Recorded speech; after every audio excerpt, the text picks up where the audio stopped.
मान्यवर, जब उन्होंने कहा कि हम चुनाव सुधार पर चर्चा करने के लिए तैयार है, हम तुरंत मान गए और आज चुनाव सुधार पर ही चर्चा हुई। मान्यवर, लगभग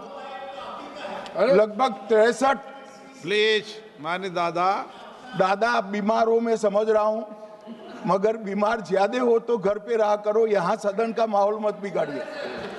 कल हमारे सदस्य मनीष तिवारी कहते थे गहन पुनर्निरीक्षण का इनको अधिकार ही नहीं है। आर्टिकल 327 पूर्ण अधिकार देता है कि मतदाता सूची इस व्याख्या के आधार पर बनाने का अधिकार चुनाव आयोग को है। मान्यवर, अब SIR पर ही सवाल उठा दिए। मान्यवर, इन्होंने कहा कि SIR आज क्यों हो रहा है।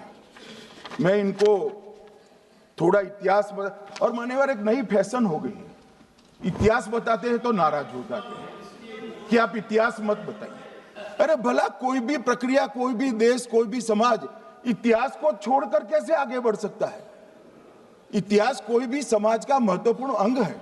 मान्यवर, उन्होंने कहा अपने लॉजिक के समर्थन में कहा कि भारतीय जनता पार्टी को कभी एंटी इनकम्बेंसी का सामना नहीं करना पड़ता।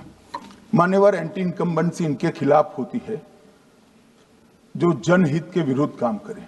ये बात सही है कि भाजपा को एंटी इनकम्बेंसी का फायदा विरोध बहुत कम करना पड़ता है। हमारी सरकारें बार बार चुनकर आती हैं, चाहे राज्य में है या केंद्र में, परंतु ऐसा नहीं है कि हम 2014 के बाद एक भी चुनाव नहीं हारे।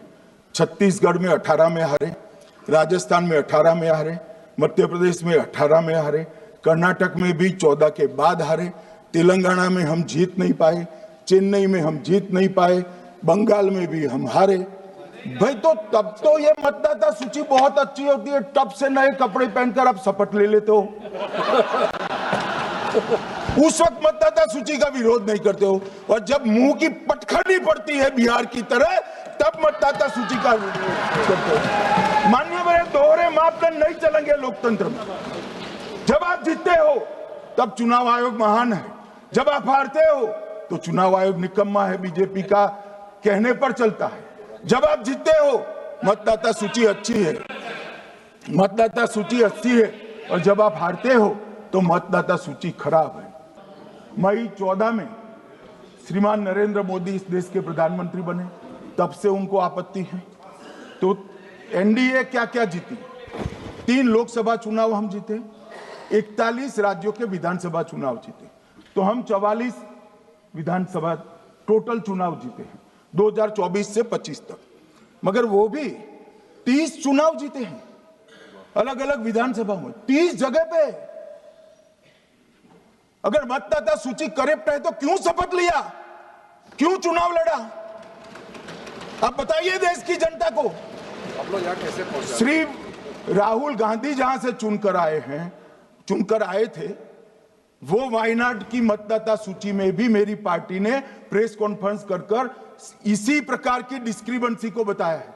इसका जवाब नहीं देते। हमने अमेठी का भी बताया है, इसका जवाब नहीं देते हैं। अब चुनाव आयोग ने तो निर्णय कर दिया, मगर मैं भी साहब थोड़ा ज्यादा सोचता हूं।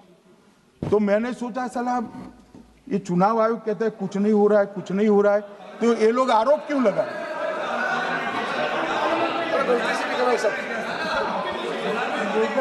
मान्यवर, मेरे शब्द कोई ऐसे हो तो काट दीजिए। काट दिया राहुल जी। मान्यवर, मैंने सोचा कि भाई कुछ गलती नहीं है, मान्यवर कोई गलती नहीं है, तो ये लोग विरोध क्यों कर रहे हैं। फिर मुझे याद आया कि मान्यवर, जब इनके जमाने में चुनाव होते थे, बिहार और यूपी में सरकारें बनाती होती थी, पूरे के पूरे वोट के बक्से हाईजैक कर लिए गए। EVM आने से ये बंद हो गया, EVM आने से बंद हो गया, और मान्यवर चुनाव की चोरी बंद हुई है, इसलिए पेट में दर्द हो रहा है। EVM का दोष नहीं है, चुनाव जीतने का तरीका जनादेश नहीं था, करप्ट प्रैक्टिसेस थी, इसके कारण चुनाव जीतते थे। अब आज ये पूरे एक्सपोज हो चुके हैं।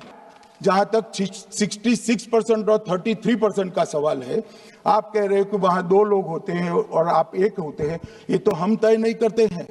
140 करोड़ की जनता तय करती है कौन 66 होगा और कौन 33। यहाँ कौन बैठेगा वो तो 140 करोड़ लोग तय करते हैं। वो आपके लिए तय करोगे तो आप 66 हो जाओगे, मगर आप तो 100 रख कर गए थे, हमने उसको 33 दे दिया। मान्यवर ये क्या सवाल उठाते, और वो समझते हैं कि मैं बोलता हूं तो बस ये ब्रह्म वाक्य होगा। ऐसे नहीं होता है मान्यवर, हर चीज के तर्क होते हैं। इनका जो भाषण तैयार करते हैं वो भी ठीक से नहीं करते, रिसर्च नहीं करते। मान्यवर इन्होंने सीसीटीवी फुटेज 45 दिन में इलेक्शन कमीशन ने नष्ट करने का निर्णय किया, इस पर आपत्ति उठाई। मान्यवर जन प्रतिनिधित्व अधिनियम 1951 की धारा 81 में एक प्रावधान है। प्रावधान क्या है? उम्मीदवार चुने जाने के बाद 45 दिन में चुनाव याचिका दायर कर सकते हैं। 45 दिन के बाद इसको कोई चुनौती नहीं दे सकता। ये नियम 1991 में बना, तब उस वक्त सीसीटीवी फुटेज नहीं था। सीसीटीवी फुटेज बाद में चुनाव आयोग ने एक सर्कुलर से रूल्स में बदलाव कर ऐड किया। अब किया क्या है चुनाव आयोग ने? सीसीटीवी फुटेज का जो रिकॉर्ड है उसको जन प्रतिनिधित्व अधिनियम की 1951 की धारा 81 के साथ संरक्षित किया है, मतलब अलाइन किया है कि 45 दिन के बाद कोई डिस्प्यूट की प्रोविजन ही नहीं है एक्ट में, तो 45 दिन के बाद ये सीसीटीवी फुटेज क्यों रखना चाहिए? अब इतनी सादी समझ नहीं है सब, मैं क्या कर सकता हूं? सब समझ के कोई इंजेक्शन नहीं होते जो भ्रम से दे दिया। मान्यवर ये धारा 81 1951 से है, मगर पहले पर्चियों से होते थे तो पर्ची के लिए थी। अब सीसीटीवी फुटेज का कैमरा आ गया तो सीसीटीवी फुटेज ऐड कर दिया। हम नहीं डरते साहब किसी से, हम नहीं डरते। मैं मेरी ही बात करता हूं। मैं तो 10 साल का था और नारे लगाता था, आसाम की गलियां सुनी है, इंदिरा गांधी खूनी है। हम तो वहां से लड़ते लड़ते आए हैं, हम नहीं डरते। मानिए मैं 3 वोट चोरी की घटनाएं बताना चाहता हूं। सबसे पहली घटना हुई आजादी के बाद देश का प्रधानमंत्री तय करना था। तय कौन करना था? तो उस वक्त के जितने प्रांत थे इसके कांग्रेस के अध्यक्षों ने, उनके एक वोट से तय होना था। अब 28 वोट श्री सरदार पटेल को मिले और 2 वोट जवाहरलाल नेहरू जी को मिले।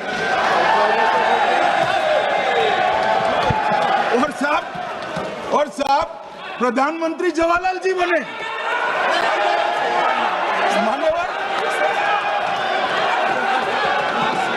मान्यवर श्रीमती इंदिरा गांधी रायबरेली से चुनी गई। इलाहाबाद हाईकोर्ट में श्री राजनारायण पहुंचे कि चुनाव नियमों के अनुसार नहीं हुआ। इलाहाबाद हाईकोर्ट ने ये तय कर दिया कि श्रीमती गांधी ने उचित तरीके से चुनाव नहीं जीता है, हम इसको रद्द कर दें। मान्यवर ये भी वोट चोरी थी, बहुत बड़ी वोट चोरी थी। और उसके बाद में क्या हुआ? उसके बाद में वो वोट चोरी को ढकने के लिए संसद में कानून लाए कि प्रधानमंत्री के खिलाफ कोई केस ही नहीं हो सकता। मैं विपक्ष के नेता को कहना चाहता हूं, इम्यूनिटी की बात आप चुनाव आयोग की पूछ रहे हैं, इसका तो मैं जवाब दूंगा, इम्यूनिटी का। मगर ये इम्यूनिटी जो श्रीमती गांधी ने दी थी, इसके लिए आपका क्या कहना है? और फिर जब ये संवैधानिक सुधार के वायरस चैलेंज हुए तो वो केस जीतने के लिए 2, 3 और 4 नंबर के सर्वोच्च न्यायालय के जज को बाईपास कर चौथे नंबर के जज को चीफ जस्टिस बनाया और वहां केस भी जीत लिया। और मान्यवर, ये तो इतिहास है, कौन जुटला सकता है? इनको कोई पढ़ाता नहीं है इतिहास।